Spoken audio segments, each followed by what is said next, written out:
A lot of exciting new things in Star Citizen this week.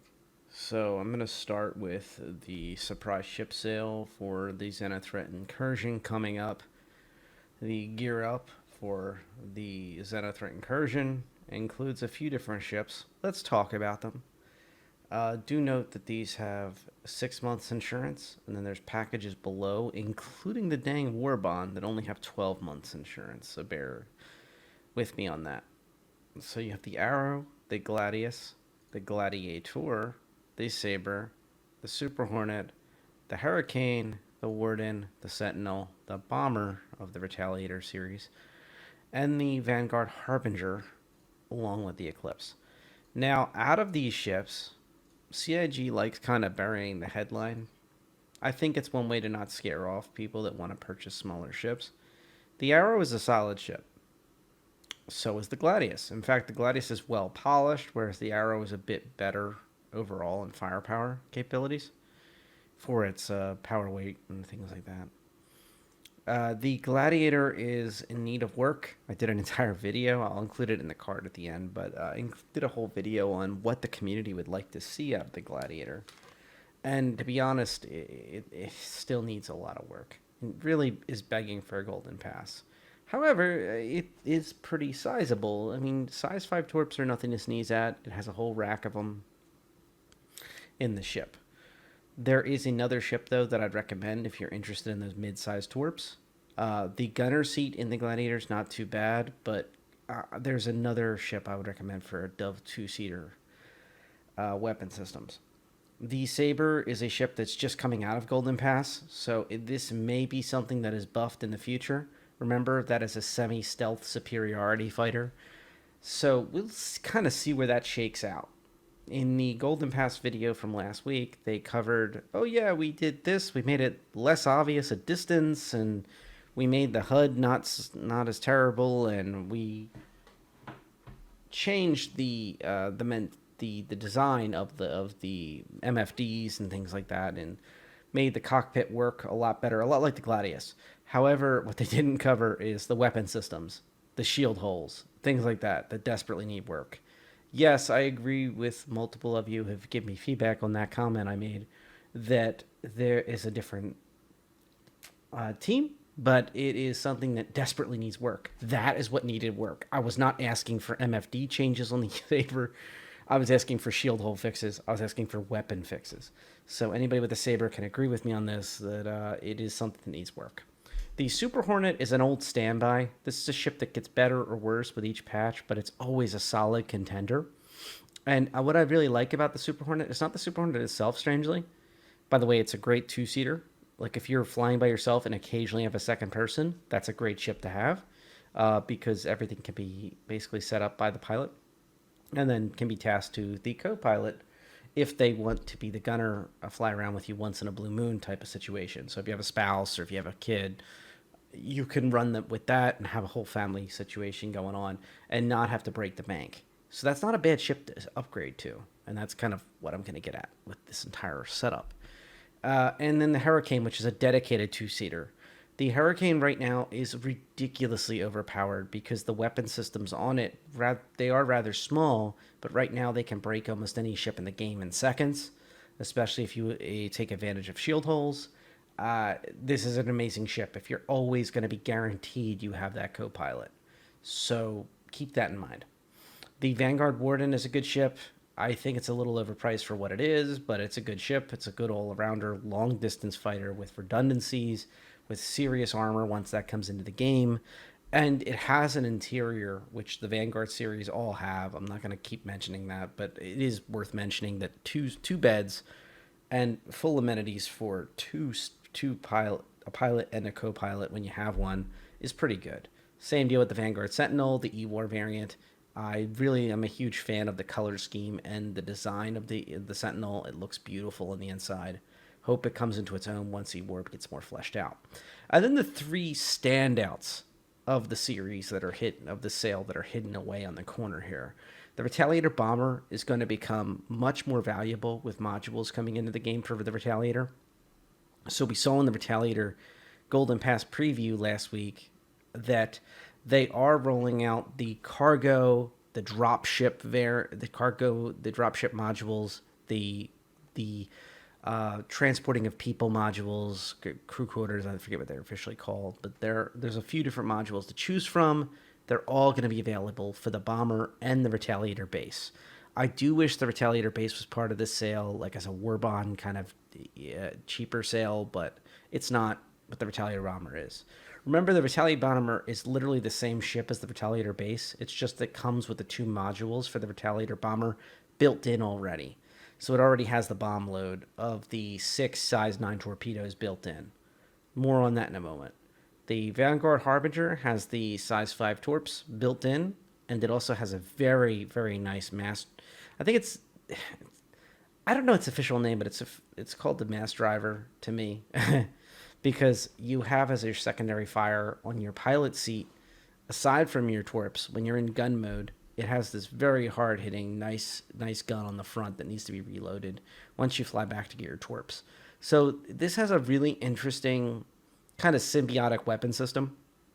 From the factory, you literally have that load of torps. You have that hard-hitting mass driver. 1 or 2 shots can knock out the smaller ships of the Xenothreat movement. And then you also have your energy weapons, of course, in your primary. This is a nice combination, because this ship right here is a real standout, and that's not even counting if you have a second person, if you're blessed enough to have a second person on the turret. I could really see this ship doing a lot of movement, especially on the when you have the second phase, when you find the fleet and they start throwing entire hammerheads at you in mass. This ship will clean them up nicely. Not as nicely as the bomber. More on that in a moment. But I think this has a place. And this is more for the person that is willing to go back to the base and still wants to make a serious amount of money and be able to keep coming back out and out and out and out and out, and the reloads are not costing a fortune. And then finally, the Eclipse is the third ship available of this really pocket, this fiery pocket of the end of the sale that fits only 3 of the size 9 torps. However, it is extremely stealthy for the future. It has the wing folding technology, so it can fit in larger ships in theory. I would say that the Eclipse is a long-term purchase. Out of the 3, I would recommend these 2. Mostly the bomber, especially with the modules coming up, because this ship is going to be a cargo hauler, an emergency cargo hauler, an ability to haul people for money, an ability to haul people with dropship capacity of up to 12 players with all armaments. That is going to be an incredible, versatile ship, and that's not even counting its size 9 torp load. However, just like the Eclipse, these size 9 torps are going to cost a fortune to keep replenishing. In my testing in PTU AA, I think it was, for the Xenothreat Incursion, we basically found that there was 21,000 UEC just for the armament reload. And there is, at least recently, there was a glitch where you had to pull it out of you would make the purchase, it would not even load it into your ship, it would put it in your personal inventory, and you open up your Moby Glass, went into your ship loading capacity, and then loaded the torps in. So there was extra steps. And the Eclipse would suffer from that same issue as the bomber, as the Retaliator bomber. Also remember, if you have the Retaliator base, you can purchase in-game eventually the bomber loadout. So while that won't help you this patch, in the future, remember that you do not have to pick up the bomber just to have the bomb load, only if you want it right now, the size 9 torps. And one of the unfortunate things is the name of the Retaliator bomber. The Retaliator bomber suggests it drops bombs. But the name bomb is kind of just, it's a catch-all. It is not able to carry MOABs or cluster bombs or whatever the A2 is going to carry, the Crusader Hercules A2. The Retaliator bomber is its own beast that only carries torps as its main armament if it's not carrying troops, if it's not carrying cargo, if it's not carrying those catch-all rooms for people transiting the verse in the back of your ship between probably hopper flights between two planetary locations. So something to keep in mind. Out of the many, you can tell that I have a bias for those 3. However, I won't lie. The Arrow is a good PvP ship. The Hurricane is a beast of a PvP ship. And of course, any of the Vanguard series is going to treat you well when the upcoming Pyro changes happen. So when Pyro is rolled out, being able to have these long-term combat capable ships is very good. And if it's only in your budget to CCU to a Warden from a ship that's nearby that price, which I don't think there is, but we'll get into that in a moment. And if you do see one, it will save you a little bit of money going with the Warden. So I would recommend going with one of these if you have the budget, but that's not necessarily the possibility for everyone. Especially if you have a big fleet, you're trying to budget, exactly a certain amount of money. Now, on to the packages. These packages only have 12 months insurance, even if you pick up the Warbond variant. The Warbond variant, though, does have a good discount. If you look at the first package, you've got the Arrow, you've got the Hurricane, and you've got the Vanguard. Now, out of those, the Saber. Now, out of those three, you have the 12 months insurance on all three. But I just, for that kind of money, I just don't see the Vanguard. I see the Vanguard as a better investment than these three. I think the Hurricane is a one-trick pony that will eventually be nerfed when you have armor come in. Out of these three, I just don't see this kind of money. If you're just going to CCU to one of these ships as your supremacy fighter or as your two-seater one-trick pony for the next few patches, like the Hurricane, okay. But I would just pick up one of these. And honestly, I would CCU to it to get better insurance because they're only 6 months up here. But if you look, you can see the difference in USD between the Warbond 375 versus the 415 on the for the full pack USD. This package interests me a lot more out of the two, even though it has poor insurance. If you're not too conscientious of the insurance packages, remember, insurance only applies after the alpha's done that we're in, the beta is done that we're future going to be in, and then finally the actual live game rolls out. And only then, when 12 months after it rolls out, you would have to consider this small insurance payment, which CIG has been on record multiple times saying it's only going to be a couple percent over on the overall operating cost, if not less, of the overall operating cost of the ship to have insurance, especially in lawful space. You can take it what you will. But right now, I see these Warbond and the packs as something to catch up. I see these as, especially this package, would be actually not too bad. If you have the credit, okay, that price is a little high. But the Warbond variant, having a Retaliator bomber, having an Eclipse, and also having your Gladiator all rocking on the same setup, because the Gladiator will eventually be changed. There will be a Golden Pass on the Gladiator. Whether we like it or not, it's going to be changed, and that's a good thing, in my eyes. Take it what you will. I think that's good. Now, if you notice, they mentioned they have a Warbond upgrade of the Hurricane, the Bomber, and the Warden. I don't know why they chose those specific three. I wish they would have put the Vanguard, the Vanguards of the Sentinel and the Harbinger, because these are the two that are going to be better long-term and also, heck, even during the situation. But the Vanguard, the Retaliator Bomber is a solid ship, as is the Hurricane. And I stand by what I say. This is a one-trick pony because it's a glass cannon. It was designed to be a two-person glass cannon. It can do a lot of damage. It will eventually suffer from that whole effect of having smaller weaponry, but that's down the line, and that's not right now. So that's kind of my perspectives on the overall sale that just happened today for the Defend the System and the Xenothreat Incursion that's upcoming and pretty much being rolled out as we speak. And I wanted to roll in next to the Ship Showdown. So the Ship Showdown is something that is really interesting to me. It's near and dear to my heart. I love the Ship Showdown. I made a passionate plea last year for the 890 jump to make it into the Final Four. It made it to the Final 8, which was heartbreaking.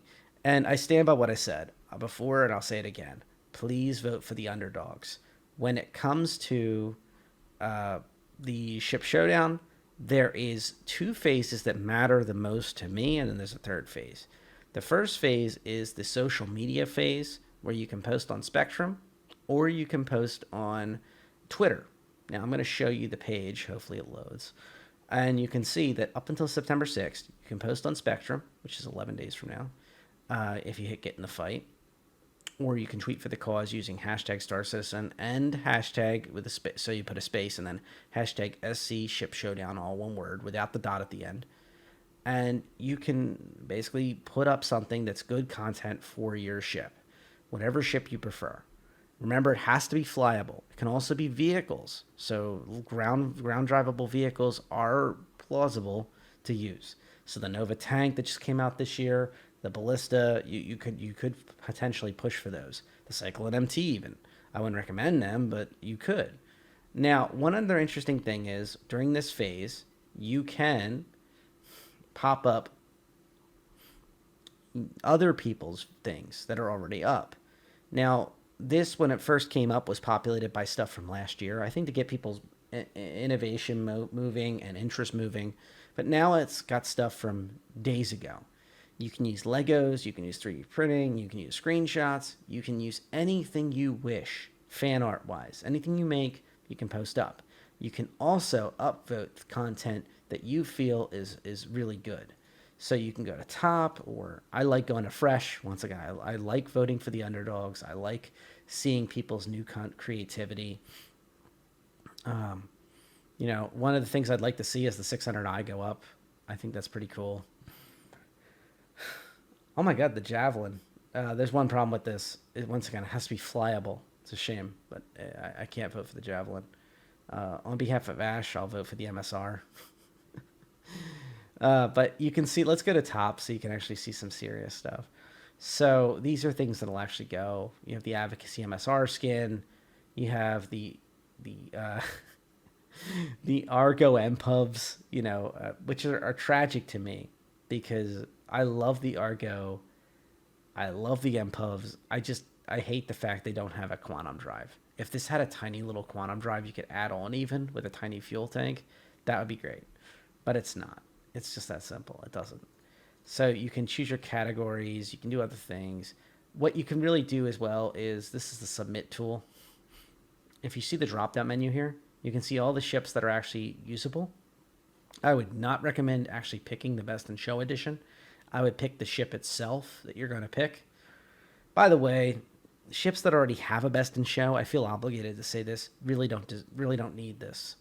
The ships that get in the top 4 get their own new skin. They get their own Best in Show edition. And yes, I know the Best in Show editions will be slightly different each year.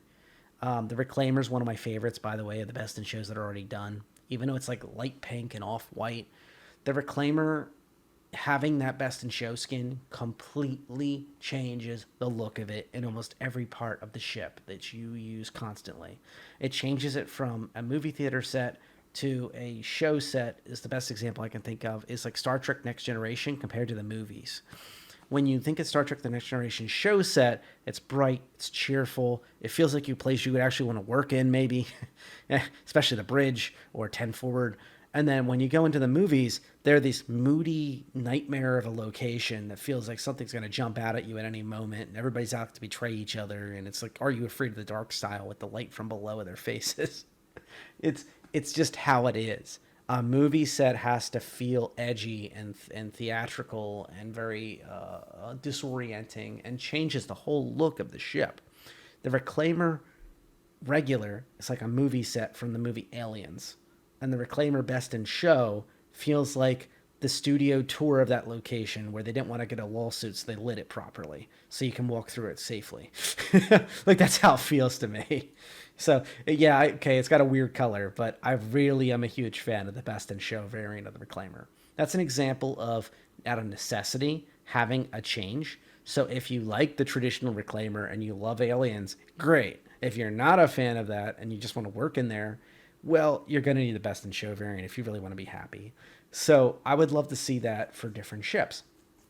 In particular, the 600i Explorer would be a good example of a ship that would have fun with that colorization in a working capacity.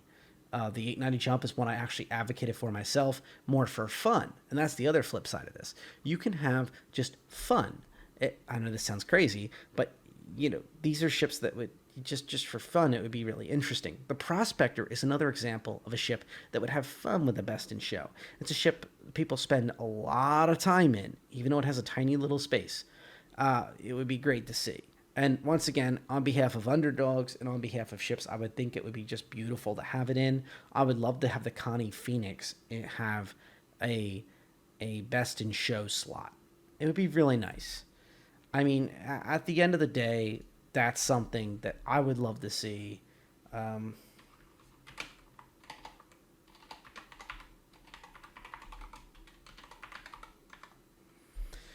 so at the end of the day, I would like to see it there. I don't know if it ever will, but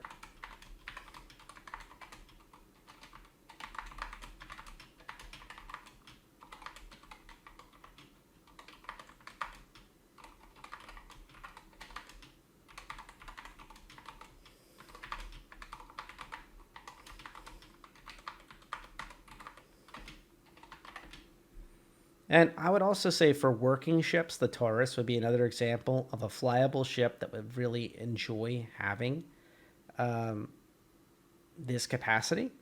But I think that's not an underdog. Everyone's got a lot of people are getting a Taurus. So I think that a ship like that is going to be obscenely powerful this year, a lot like the Carrack was in the previous year. And after this, I'm going to show you the votes for the Ship Showdown. I hope that this is still catching all this and recording all of it. So let's see. Let's refresh the page. There we go. There's my entry for the Ship Showdown. Feel free to vote for it. I think that this ship, that's in the powered down state, and that's at a previous patch because currently the flare is broken. So I have a sneaky reason to put this up. I am hoping that if they have to pass through it for the Ship Showdown, they can put the flare back in for the piano, which only plays Moonlight Sonata currently, but I'd love to see more. Josh Coons did a fantastic job on this. The teams that have worked on this art-wise and lighting-wise have done just a phenomenal job on the Phoenix rework. I know it has its flaws, but it's my favorite daily driver. So that's kind of where I'm at with that. So let's talk about, I promised that we could talk about the Ship Showdown last year, because from September 8th to 22nd, there will be the actual bracket showdown, and I'll explain that in a moment. So, last year's Ship Showdown, do not pay attention to these dates. They're the old dates. But I want to show you the bracket. I hope it comes up. Okay, so they pushed it to submission archives.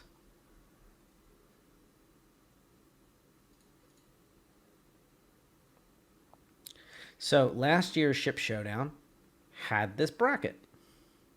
Now, in this bracket, I'm going to leave my votes up so you can see what I voted for. But in this bracket, you can see that the top 16 ships that were chosen based on the popularity of their tweets, their Spectrum posts, made it to the bracket. And if you notice, like the Carrack was against the Reclaimer and beat out the Reclaimer. Obviously, the Carrack being released as a flight-ready ship made it very popular. And plain and simple, the Carrack was just a well. I don't know why I didn't vote on this one. I guess I missed it, even though I voted on the Cuddy Black against the Valkyrie. I actually think this was in retribution for it beating out the 890 jump. You can see me voting for the 890 jump here. I did unfortunately vote for the Valkyrie. I helped make the monster. Valkyrie was another flight-ready ship that made it all the way to near the end.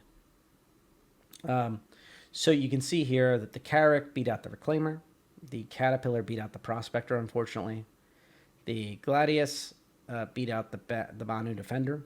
I think that was mainly because people don't have that many Banu's Defenders, and the Gladius was very well worked on, being a hero ship for Squadron 42. The Eclipse beat out the Hammerhead, which is fine because the Hammerhead already has the best in show. The Cuddy Black beat out the Andromeda, which is unfortunate. The Avenger Titan beat out the Core, which, once again, more people had the Avenger Titan. And the Valk beat out the Prowler. And finally, the NI Jump beat out the Razor, which, I mean, is no surprise. But unfortunately, the Valk beat out the 890 Jump.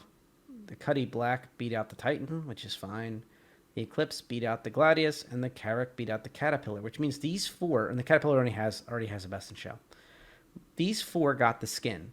So there is a free skin if you just own the ship by the time this gets to this point, or at this point. you have access to these ships. Also, all 16 of the ships will be available for sale leading up to the final. And then there's a final sale for the top 4 with the best in show skin included. So if you missed it, if you didn't already have it by that point, you can literally buy it at that point. And I don't know. This is, to me, is the most important part. Being crowned the winner of winners is really not that big of a deal. And the top 4 are in a free fly session at the end. So you can actually try them out yourself. At least that's the way it was if I remember last year. So I hope to see more underdogs like the Phoenix, like the Prospector. I would love to see them underdogs there that are hard workers that deserve to be there. But I strongly suspect the Connie Taurus is being to be there, which is well deserved. So I guess we'll see when the 16 bracket hits. Be sure to keep an eye on my channel. I will have tons of reviews.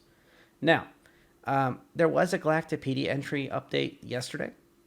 And with the Galactapedia entry updates, it's very hard for me to see what exactly they covered other than basically ArcCorp got fleshed out with stuff we already knew. Like, for example, ArcCorp builds most of the space travel capacity for larger ships, like the 100-meter plus exploration ships. And I think they mentioned that in one of these Galactapedia entries. And they mentioned Blackjack Security being the company that handles their privately owned security forces. One of the neat things was that on Lyria, they noted that the air is too thin to support life. However, pressure suits can replenish their oxygen reserves there. So you can't take your helmet off, but you can breathe on Lyria forever, basically. You just have to worry about the cold. And Walla being noted for its business restrictions being reduced, which I could have told you. There's a lot of, sketchy places on Walla. Calliope being a place that handles numerous processing facilities on Calliope, and wind and extreme cold weather suits being worn by visitors and known to fail. Particularly on the moon's dark side, it gets cold. Cleo established research outposts. So, I mean, it's one of those things where you can get to know an area a little better. I think that these Galactapedia entries are kind of just, I'll be honest with you, kind of just filling in the gaps of what we already knew about Stanton. So, there was another group of things like New Babbage, Orison, the UES Fleeza. And I'm going to put in an entry at the end here where I did a dramatic reading of how the Fleeza ended up crashed, trying to hunt down miners that were out of control, and the basically the hubris of the leadership of the local UE UE Navy leadership, and about how the Fleeza ended up being broken up. Literally, it shot at a mining vessel. It exploded with unknown cargo, and the cargo happened to be extremely explosive. And the ship wasn't able to counteract the crash. A lot of people died. It's a fascinating location. Interesting story. Now, what is more interesting to me, and while I'm kind of running through these, is systems that we haven't heard much about yet, but they're working towards figuring out, and then locations in systems.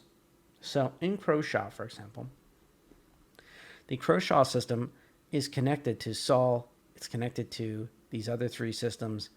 And this is a place that is really fascinating because it's where they found the first jump point from Sol, which is our home system where Earth is, etc. Discovered in 2271 by Nick Croshaw, it was the first planetary system explored and colonized by humans outside their home system, Sol. Private companies initially tried to lay claim to the system's planets, but failed when the cost of transporting materials and maintaining operations proved too high. In response, the Earth Sol 3, as they call it here, called a World Summit in which they passed the Freeman Act, a cooperative piece of legislation between all Earth governments that created a lottery system to grant potential colonists land and mineral rights. So kind of like a Wild West, kind of expansionism. The success of the Freeman Act ultimately led human leadership to form a new unified government in 2380 called the United Nations of Earth, the UNE, the predecessor of UEE. So it's kind of an interesting location. There's two planets that really matter in this location. You have Croshaw 1, where it has the incredible acids that are like really dangerous, and the more hashtag not habitable, which a lot of things are not habitable, but the second one that's more interesting to me is the habitable planet of and jelly, which is Croshaw 2. And this location is really cool. Other than its earthquakes, it's really cool. It has a variety of unique food and spirits, influenced by eclectic mix of cultures from Earth. And as a recognized planet, Angeli holds 3 seats on the UEE Senate. So it's a pretty powerful place, and it's one of like the treadstones of getting out into deeper space beyond the Sol system. So this is a really fascinating place, and I can't wait to explore it. Once again, these are the kind of like the little things I sort through to find in when there's an update to the Galactapedia that really fascinate me. Further, that fascinates me on a different track is the change to the Galactapedia entering another in lore in game discussion of a mass media outlet. So Plain Truth is a human tabloid talk show broadcast. That's what they use in their own words for this entry. By New United reporter Parker Terrell. So this is a really fascinating thing. In the wake of widely reported upon 3-month disappearance by Terrell, after sudden reappearance, Terrell was fired by his former employers at the New United and established Plain Truth. The show is filmed on Terra 3. It is currently operates as an independent investigative unit focusing on controversial and sensationalist human interest in political stories. This show is often critical of UEE government. So, if you read this article, which I'm going to include into the description, I think this is freaking awesome. This is an example of the team. I strongly suspect the same team that did Booty Call, which is a pirate organization from Nix, the transmission from Nix. To me, this is the version of investigative journalism, though, at Terra, and it feels a lot like that. People on the fringes of society that have access to means to get their word out, their voice out, and they make fascinating stories. Terrell's ship went missing. His ship was recovered from Croshaw 3. Terrell himself was discovered shortly after. The advocacy brought him in for questioning and released him on the same day. Terrell appeared on Showdown, which is a much bigger transmission, a much bigger video show. I gotta pick a name for these things and just kind of stick with it. Where he asserted the shadowy government agents had chased him into hiding and repeated his accusation that he had tested planet-killing weapons on Ellis 11. After he refused to recant, the New United news org chose to terminate his contract. Terrell was hired by SSN CATV on 11 October 2943 to develop a news show. The first episode of Plain Truth premiered in 2944 April. In it, Terrell interviewed Daniel Warden, an independent courier who had been stopped by UE Customs upon his entry into the Helios system and unlawfully detained for 3 weeks. During his imprisonment, Warden was questioned by advocacy agents about people he had never met and about his activities in the Nexus system. Following Terrell's broadcast, Warden received an undisclosed amount of credits as compensation for the UE for his detention. Since then, Plain Truth has been on a weekly basis and enjoyed moderate ratings. What I love about all this is that it fleshes out the world we're in right now. Sol is the other side of the verse to us. But these places here that they talk about are much more interesting to me because I can start getting little bits and pieces to kind of start connecting the dots in the world that is between Stanton and Nix, because that's all that matters to me right now. We got 4 to 5 systems that we're going to see that we need to start learning a lot about and the systems that are connected to them. So Plain Truth to me is far more fascinating than anything out of the Sol system. And I can't wait to see more from this. And I strongly suspect when Booty Call was released in Galactapedia, literally the next week, they released on Tuesday the first Booty Call entry from Jester. I'll include in the cards my dramatic reading of that. I really enjoyed the heck out of it. About Jester trying to convince people in Stanton to rise up with him and support his pirating efforts and his get-rich-quick scheme. I kept this in because I thought this was interesting. Pico the Penguin has his own entry. So Pico, one of the things I really like about him is that he has this limited edition party hat, and I really hope they do release this. His limited edition setup. I know there's a lot of fans of Pico. I know there's a lot of fans of Finley, the whale. So this is kind of a rivalry that was ignited by Jared and the rest of the team over there at their at their content team, and I guess we'll see who wins. But I would love to see him in a party hat, regardless of which. If you're on Team Pico or Team Finley, I'd like to see Pico in a party hat. I'd like to have him sit chilling in my room. And this is just mentioning that ArcCorp discussion of the standard engines for ArcCorp being over 100-meter spacecraft fusion engines are really their bread and butter. That's how they got their money. I like that it's been codified in the Galactapedia. And finally, the Aaron Halo. So the Aaron Halo is this really fascinating place right here in Stanton, the place we've been hanging out all this time, that is a dense asteroid belt, and it is something that Crusader Industries is basically terrified of. It tried to keep mining restrictions on throughout the Aaron Halo. However, because the belt was not specifically included in Stanton 2's purchase contracts, the company was required to relinquish its claim. Crusader Industries has submitted a legal challenge has yet to be resolved by the UEE courts. In the meantime, the right to apply for mine claims in the belt has been unilaterally granted to all. And the Halo is something that we're waiting for, the Aaron Halo, and it's kind of reminds me a little bit of the Coil in Squadron 42 and another system. And it kind of reminds me a little bit of like a place that is more welcoming to questionable morality and also to, well, anybody and everybody to operate in there and make business happen. So it's going to be kind of interesting to see Stanton become a little more freed up at the edges. I've been famously told multiple times that I stand by what I say about the B key. You hit the B key and you look at anything in Stanton, and there's 50,000 things to warp to. They're officially declared. They have security forces. They have UEE forces. They have CDF forces. It's mind-boggling and spinning how much security there is in Stanton, yet there isn't. Having a place that's just honest about it, and having a place that's left worth exploring for your value, and having something for your org to lock down a portion of to really make some money on is pretty freaking awesome, and I look forward to it. So the Aaron Halo is something I'm looking at and I'm very excited about. I've also heard that the testing of the jump points, the micro jump points, etc., is kind of tied to places like the Halo. There will be large asteroid belts that are blocking your entry to the jump points that you will have to navigate through in Stanton. It's been said multiple times.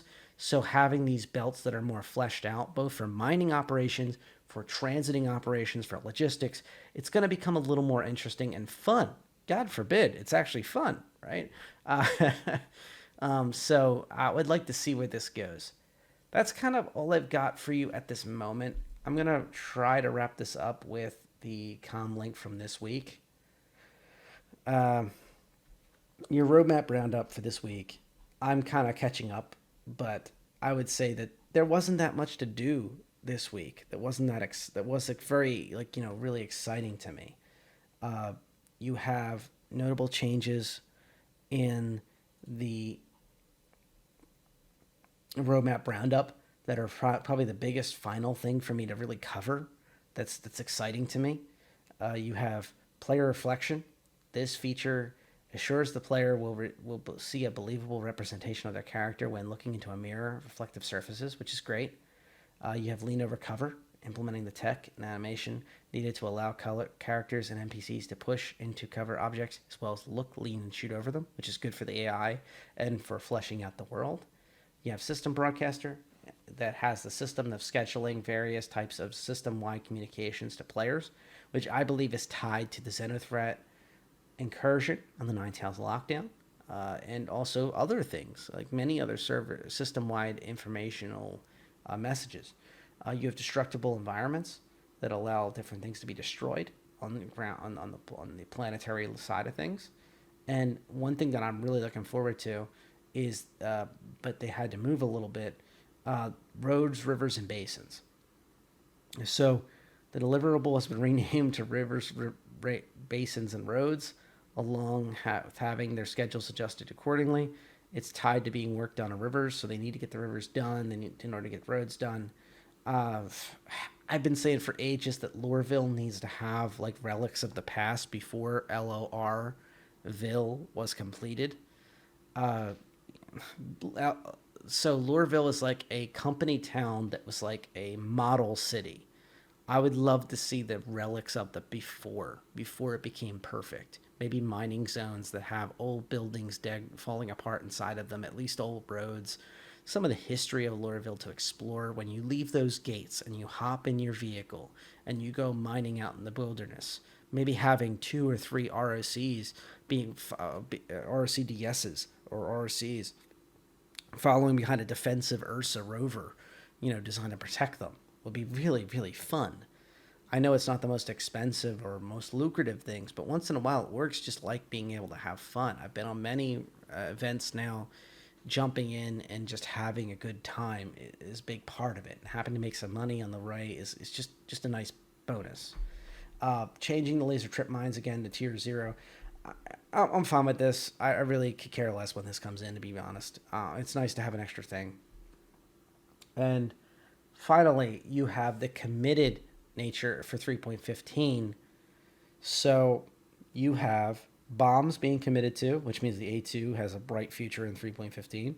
You have loot generation tier 0, which is great for not just for players, but for the subset of machinima makers and video makers in general. Being able to have different kinds of loot other than just boxes is really valuable. So thank you. Updated Broken Moon map. It is what it is. I'm glad to see things change for Arena Commander because I hope to see those changes be implemented and then lessons be learned that can be brought over to the PU and in general, and also Theaters of War, but we'll see. And infiltrate and defend missions. I love having new kinds of missions and contracts from those missions, through those missions that are welcome, very welcome. So I can't wait to see what we'll actually see with the Roundup. Let's go over there now. So I think CIG recently had a roadmap roundup that had like 2 things on it, and people were using a GIF of like Will Smith looking at like the empty building, like at his aunt and uncle's place with like no furniture left, and he was just like, okay, so this is it, and it was very well timed, and I'm glad to see that this week's roadmap roundup is much more in depth. And I like to see the actual results, like this bomb committed to on 315, this loot generation tier 0 being committed to, infiltrate and defend missions being committed to, and also the broken map being committed to. I'm glad to see it. I think it won't be a challenge to see New Babbage. I was just literally in New Babbage Hospital this morning testing it. It is there. The first floor, just like Oris in general, is there. Now, is it got the elevators in place that can load in injured players and has all these rooms and check-in systems and insurance? I don't think so, but it's there. The bread and butter is there. And the most surprising thing for New Babbage, that makes a lot of sense when you think about it, is that it's attached to the building that you basically spawn in. The literal habitation module of New Babbage. You walk down, you catch the elevator, you walk across the lobby, and bam, you're in the hospital. It's going to be popular with a lot of folks that get hurt a lot, that like planetary locations, even though it's the middle of nowhere. I think it makes sense because in New Babbage, because it's so freezing cold and because space is such a premium for like space that's livable, it makes sense that they would have things all tight together. I don't think it makes sense that it would just be the hospital and the habitation module, but it does make sense that they'd be connected. I think a few other things in between would probably make more sense, but I'm fine with it.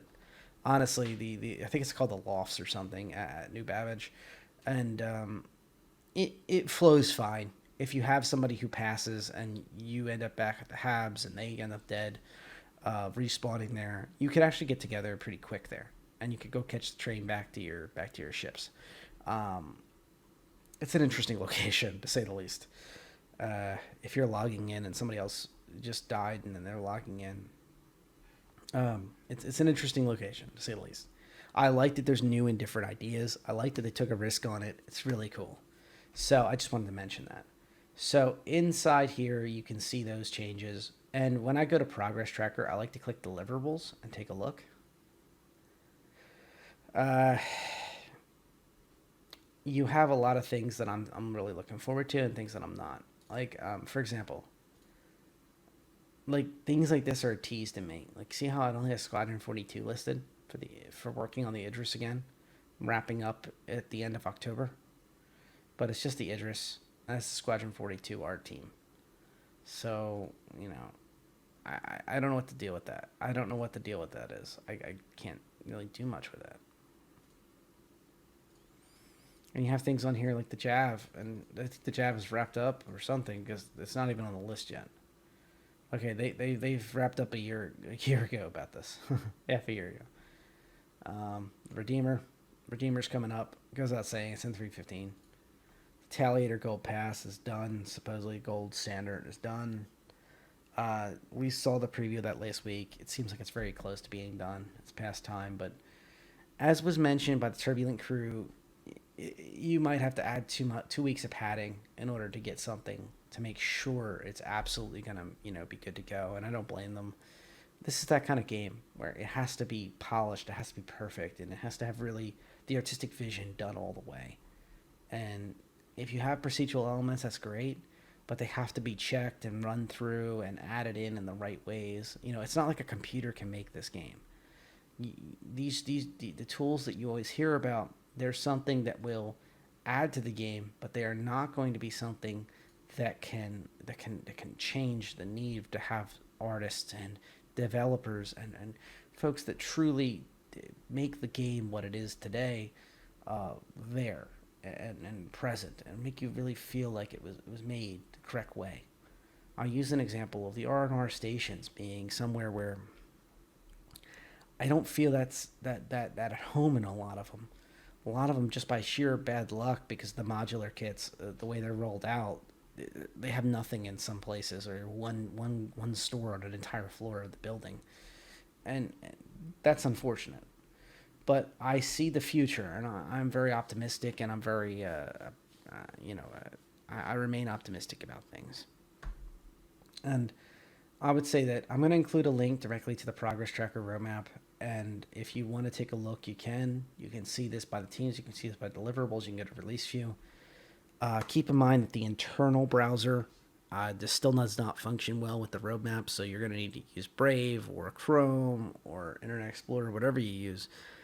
Just use something else than the internal browser when it comes to the roadmap for deliverables and for release view. So that's all I got right now. I hope to have some gameplay footage coming up soon. I'm going to be digging through. I think if I have one takeaway for you, keep in mind that the torpedo ships are nice until you actually go to use them for other things. It's kind of bolted onto the end here. I've had issues in the past trying to get the ship upgrades to look correct. So what I'm going to do is I'm just going to kind of look at all ships and look at these, and I'm not going to click on any of these.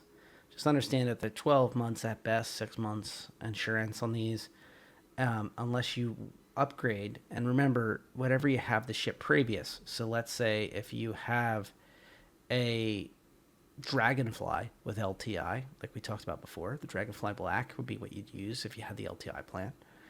And let's say you go for a Vanguard Warden. Well, in this ship, you would have, you can see it's 245, so it would end up being 205 for that upgrade from that ship to that ship. Now, that's just giving you kind of an example. Most of the upgrades have this ability to have like 10, 15 different from the actual price. And if you were to look at the Hurricane and the Taurus is still there, and the MIS is technically from the subscriber plan. But if we take a look at, say, the Cuddy Red, which is going to be nerfed soon, and you're not interested in the Apollo, or you don't want to spend, that kind of jump in price, I could think of some good ships. But what I would honestly think about from this sale would be something like the Hurricane. If you always have two seats, if you always have that second seat, or most of the time you have a second seater, the Hurricane would be a great example. It's like $30 jump when you think of the Warbond variant. It's like 25 or 35 to $30 USD. If you think of the Warbond variant from the Crusader Cutlass Red to the Hurricane or the Ballista, if you have one of those laying around. So I would think pretty hard about that, especially in these advanced starters too, the Vulture. And heck, I've even thrown the Mantis. The Mantis is not very good. The Razors, any of these in this category. It's just, you're kind of cleaning house.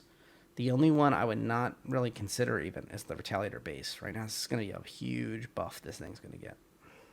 So, and it's unfortunate to say this, but the Retaliator base is not always for sale. And I hate to say that because I would love to be able to point people towards that. And right now, even though the Harbinger and the Sentinel are not on Warbond, they're always still a good option if you're in that price point. So if you take a look at, well, I'm not going to mention the Raylan. The Raylan's kind of pricey, but the Apollo, if you decide it's not shaping up the way you want it, the Hull C is a good example as well. If you decide that's taking too long and it's not the way you want it, you could upgrade to one of these. Keep in mind they have the military tax and they're smaller ships, but you could do that. You could roll that. People are already making the comparison that the MSR is the same price as these Vanguards. Going, what's the deal here? I would say that they're really interesting ships, but they're not for everyone. These are more pyro focused. The Harbinger is good right now as well, but it's more pyro focused in general. And the Retaliator Bomber is kind of overpricing itself. The Warbond variant's a little better. Sitting at 260, it makes a little more sense. But at the end of the day, it's just a Retaliator base with the bomber modules built in. You could just get the base and purchase the bomber modules when they're finally added in game down the line, and you'd have the same ship for a lot less money. You would have to wait for the annual sale in just a couple months, though. The Eclipse, once again, has only got 3 of the size 9 twerps, but it has the stealth capacity, and it's got just that thing's going to be, if you're the kind of person who wants something like that, you want it. So, and there's no Warbond on the Eclipse, unfortunately. So that kind of leaves me in a weird position here. Like, what do you recommend for CCU-wise?